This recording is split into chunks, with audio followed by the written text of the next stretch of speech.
Nope. Meanwhile, when she married that billionaire, all of that was going on when Diddy was harassing her. Oh. Because he's been harassing her. Oh, shit. For years. Yeah, there was one artist I mentioned before, right? But I mentioned her name, and she didn't want to work with me. She ain't want none of the hits. So it looks like we finally know why Janet Jackson never messed with Diddy all these years. And it is way more than her just not liking his energy. Apparently, she was literally scared of him to the point where she went out of her way to avoid being in the same room with him for years. Throughout that time, Diddy allegedly did everything he could to break Janet, from begging her publicly to sending her hundreds of private messages and even threats. And now that this Diddy documentary is laying everything out on the table, Janet can finally breathe, knowing that the world can finally see Diddy for who he is. But the real question is, what did Diddy do to Janet to make her so scared of him all these years? Now, we all knew Janet Jackson and Diddy were never really that close to begin with. But the moment Janet rushed to scrub all those pictures of her and Diddy from her social media, that's when fans knew something was terribly wrong. But the timing was also important, because Janet deleted those photos right as Diddy got dragged into those lawsuits and federal investigation. At first, it seemed like she was just doing it to make it clear she stood with the victims. But the quickness with which she deleted those photos told an entirely different story. And when people started digging into her and Diddy's history, it became clear that Janet's dislike for Diddy was more fear than preference. But that's not the only thing that tipped fans off. Around the same time, an old audio recording of Janet Jackson's interview resurfaced, where she was talking about Diddy's reaction to all the deaths around him back in the late 90s. And in the interview, you can sense the fear in her voice when she talked about him. Listen for yourself. This was around the time that Tupac got unalived, and then Biggie also faced the same fate just 6 months later. And as you all know, there have been speculations that Diddy was involved in both incidents. It was believed that Diddy was jealous of Tupac for the longest time and felt threatened by his relationship with Biggie. And Pac, he always thought that Diddy was behind his Quad Studios shooting, which coincidentally happened on the day when Pac was supposed to meet with Biggie. So do you think Puffy was involved in the shooting? Only they can answer that question. I have my own opinion, but I wouldn't slander their name like they did mine. I wouldn't say things that I knew, you know what I mean? I believe so. I do believe so. I have proved things that I can say that will back up my claim, but this is not for the world to know about. That shooting was the catalyst of Pac's beef with Diddy and Biggie, leading to the whole East Coast West Coast beef. It's believed that Diddy ended up putting $1 million bounty on Pac's head and employed Keith D, who is currently awaiting trial for conspiracy in Pac's death, to set the whole thing up. When Biggie was killed 6 months later, Diddy's involvement became all the blogs could talk about, because as you all know, Biggie was killed when he went to the West Coast, something he never would have done if Diddy hadn't literally forced him to and then failed to hire security guards. On top of that, Diddy put on this big show of grieving. He threw a lavish funeral which he made Biggie pay for, only to take all the credit for it like he was doing all his power to honor his friend. He even went on MTV and did a whole tribute to Biggie too. And while Diddy might have had everyone fooled, Janet didn't fall for it. She felt like Diddy was using Biggie and Pac's deaths to boost himself in the industry. And from the way she talked, that might have been the beginning of her hatred and fear of him. The record producer of the day. Yeah, it seems like he has a new video every week. Yeah, and you just kind of wonder because, I mean, he's like, you know, one of the ones left after all of this murder that's gone on in the gangster rap community. You know, sometimes I wonder, in total honesty, he's doing really well.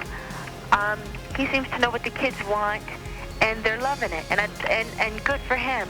But I was very cynical in the beginning, I must say. I would sit back and say, okay, how much pain is he really in? It seems like he's taken this and ran with it. You know, like the death of Biggie. And there's a part of me that wondered if it was really real. You know what I mean? Because the videos seem to come out so quick. And, yeah, and it's like he's just throwing them out one after the other. Or if this is his way of squashing the pain. I don't know. Mm-hmm. But being the sort of cynic that I can be, I've wondered, and I'm sure like a lot of other people have wondered, and only he knows that, and God within his own heart. You know what I mean? Mm-hmm. Only he can answer that question. But I hope it is real. You know, and not using that to elevate himself.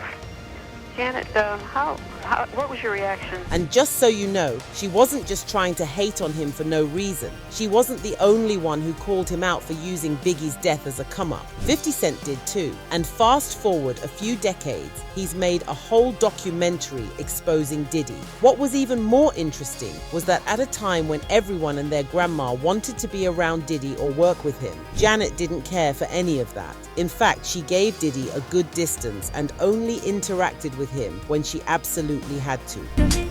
But it's like the album is done. Yeah. Not that he's begging, but I do hear he keeps, and he has asked me a few times. I don't know if it ever will happen. Maybe in the future, I don't know. I'm probably the only one who hasn't worked with him. But get this, despite Janet making a point of putting distance between herself and Diddy, he kept trying to force a collaboration between them. Because there was one artist you'd mentioned before. Yeah, there was one artist I mentioned before. Right. But I mentioned her name, and she didn't want to work with me. She ain't want none of the hits. So he asked her multiple times to do a collaboration with her, and when she refused, he allegedly went straight to her label. I've been saying this on every interview. Janet Jackson, Jimmy Jam, and Terry Lewis need to get up off a track. Throw a brother a track or something. No, I won't get in the studio with Janet. Y'all been producing her for like 5 years. Can I get some light?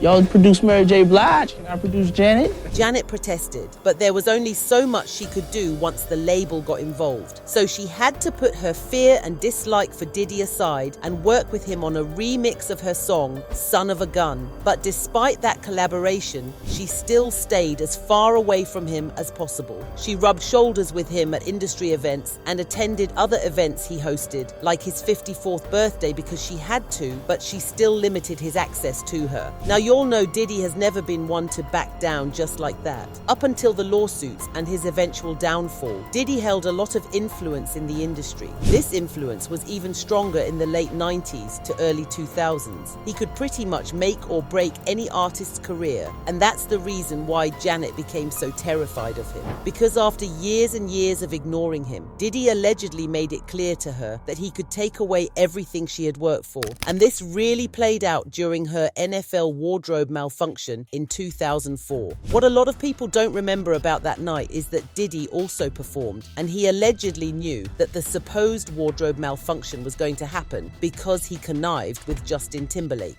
As you all know, that incident pretty much ruined Janet's career. She got banned from every event, had all her endorsements cancelled, and her music even stopped being played on the radio. Meanwhile, Justin Timberlake barely got affected at all and went on to do more incredible things with his career. But here's the sinister part that's been whispered around in the industry for years. Diddy allegedly had a hand in Janet's career going completely sideways after the NFL incident. See, fans always wondered why Justin Timberlake never came forward to say something in defense of Janet while she was being whacked for an accident he also caused. They felt that if he had said anything to show her some support, the fallout might not have been that bad. But according to some insiders, it's because Diddy actually paid him to look the other way when Janet started getting attacked. Not just that, but some people even believe that Justin Timberlake deliberately caused the supposed malfunction by pulling on the dress harder than he was supposed to. But everything happened so fast that even if Janet had realized what really happened, nobody would have believed her. And just when you think it can't get any worse, it turns out that Diddy didn't stop at embarrassing and ruining Janet's career. He also tried to get her involved in his freak-off circle and pimp her out to his industry friends.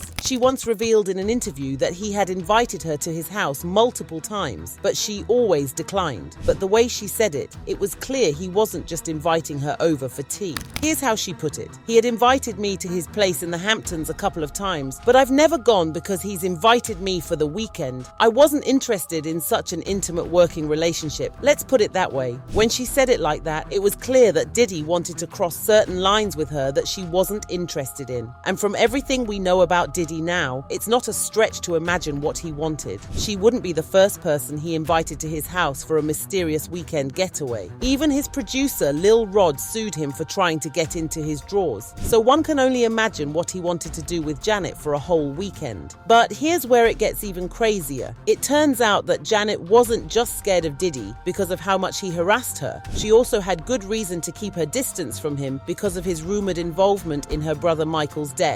Although MJ's death is considered a closed case, some insiders believe there's more to the story than just one rogue doctor. There have been rumors that the doctor who went to jail in connection to MJ's death, Dr. Conrad Murray, wasn't working alone. What really drew Diddy into the mix was when Lil Rod revealed in his lawsuit that Diddy had a fixer named Fahim Muhammad, aka Mr. Fix-It, whose job also included making people disappear for Diddy. And get this, Mr. Fix. It used to be MJ's head of security, and he was one of the first witnesses to find him dead when he passed away. Because of that single connection, many people have speculated that Diddy had a hand in, or at least knew about the plot to end MJ. Considering how close Janet was to her brother, it's not surprising that she suspected that there was more to his death than met the eye. And if she stumbled upon some information she wasn't supposed to see, one that told her Diddy could have been a part of it, it's no surprise she became scared of him. So when you step back and really look at the full picture, Janet's fear of Diddy suddenly makes a terrifying kind of sense. This wasn't just about bad vibes, industry politics, or an awkward collaboration she didn't want. It was always about power. Janet watched people get close to Diddy and then self-destruct. She watched careers rise under him and then mysteriously collapse. She watched him insert himself into tragedy, profit from grief, and walk away untouched every single time. And when she tried to keep her distance, that distance allegedly came with consequences that nearly erased her legacy.